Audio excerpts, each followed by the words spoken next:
It started as a seemingly noble initiative, a program to reduce carbon emissions and promote global sustainability. But this endeavor, rooted in Germany's climate ambitions, turned into a billion-euro fraud scandal, exposing vulnerabilities in the carbon credit system, a scheme exploited by one small Chinese company with global repercussions. The Shengli oil field in eastern China stretches as far as the eye can see, a vast expanse of industrial activity. Documents claimed that a groundbreaking modernization project had been implemented here, reducing carbon emissions by over 250,000 tons per year. It was a certification approved by German environmental authorities, promising a cleaner future for one of China's largest oil fields. But when journalists arrived on site, the story unraveled. Have you seen this equipment? One investigator asked a veteran oil field worker named Mr. Cow. His response was stark. No.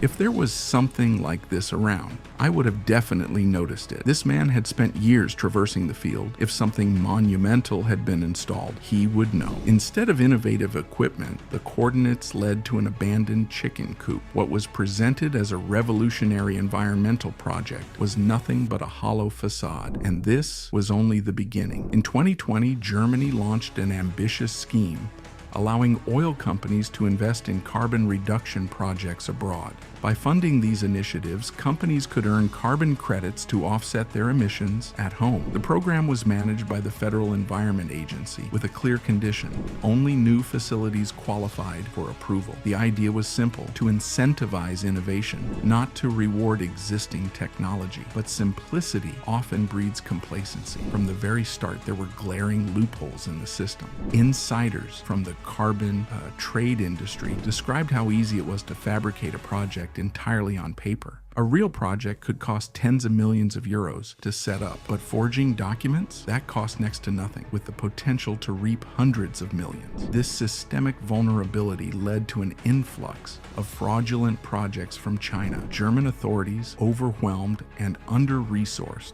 relied on third-party auditors to verify these submissions. None of the agency's staff ever visited the projects in China. Instead, they trusted the paperwork, satellite images, and reports submitted by private companies. For one such project, designated as BZIA, the fraud was blatant. Documents claimed the facility began operations in September 2020, reducing emissions by liquefying gas. Yet satellite images revealed that the plant had been operational since 2019. Clearly, this was no new installation. The deeper investigators dug, the more pervasive the fraud appeared. 16 projects submitted by various Chinese companies exhibited the same pattern: outdated or pre-existing infrastructure presented as new. Take another example in Xinjiang, a remote region often inaccessible to external auditors. One plant, supposedly built in 2020, bore an information board proving it had existed since 2014. Despite these glaring discrepancies, all these projects were approved by German authorities. How? The answer lies in the complex web of private auditing companies and the opaque network of Chinese firms. At the heart of this web was Beijing Carbon New Energy Technology. Founded by a former energy official and her son, the company operated through a maze of subsidiaries.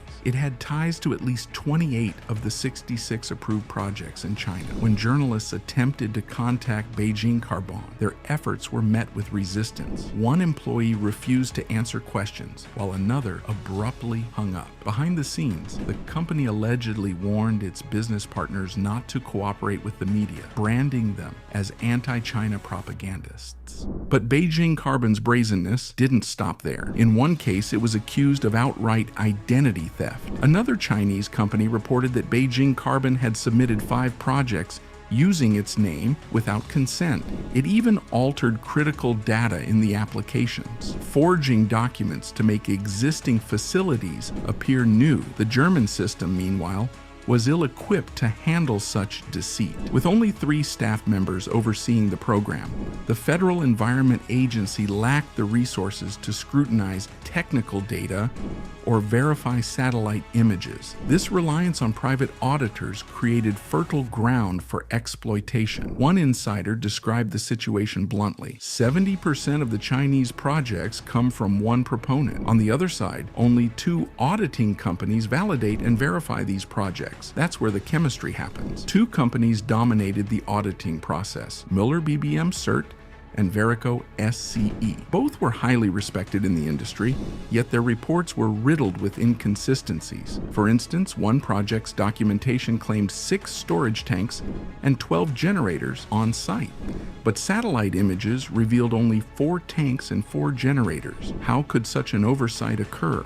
When questioned, the auditors defended their work, insisting no criminal offense had been committed. Yet their explanations did little to assuage growing doubts about their integrity. As the investigation unfolded, it became clear that the fraud extended beyond China's borders. In Germany, oil companies eagerly purchased these questionable carbon credits. One firm, Verbio, invested 25 million euros in credits from Beijing Carbon. Stefan Schreiber, a board member, described the process as seamless. The Chinese company provided all the necessary paperwork. All we had to do was transfer the money. But this convenience came at a cost. By relying solely on documentation, companies like Verbio unknowingly became complicit in perpetuating the fraud. The fallout was inevitable. German authorities, spurred by whistleblower accounts, launched a full-scale investigation. They raided the offices of 3 auditing firms, uncovering evidence of potential collusion. 17 individuals, including managing directors and employees, are now under scrutiny for commercial fraud. The Federal Environment Agency, too, has come under fire. Lawmakers summoned its president for questioning, demanding accountability. In response, the agency suspended 45 projects worth an estimated 1 billion euros. The program has since been closed to new applications. Yet critics argue this response is too little, too late. The damage is done, with billions lost and public trust eroded. The implications of this scandal extend far beyond Germany. It underscores the fragility of international climate policies, where complex systems are vulnerable to exploitation. Without robust monitoring and enforcement, these initiatives risk becoming tools for profit rather than genuine environmental progress.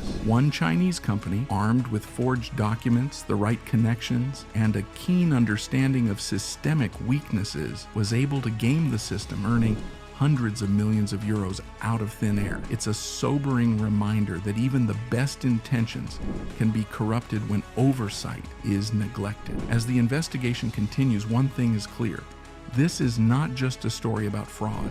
It's a cautionary tale about the need for vigilance in the fight against climate change. In a world where every ton of carbon matters, the stakes couldn't be higher.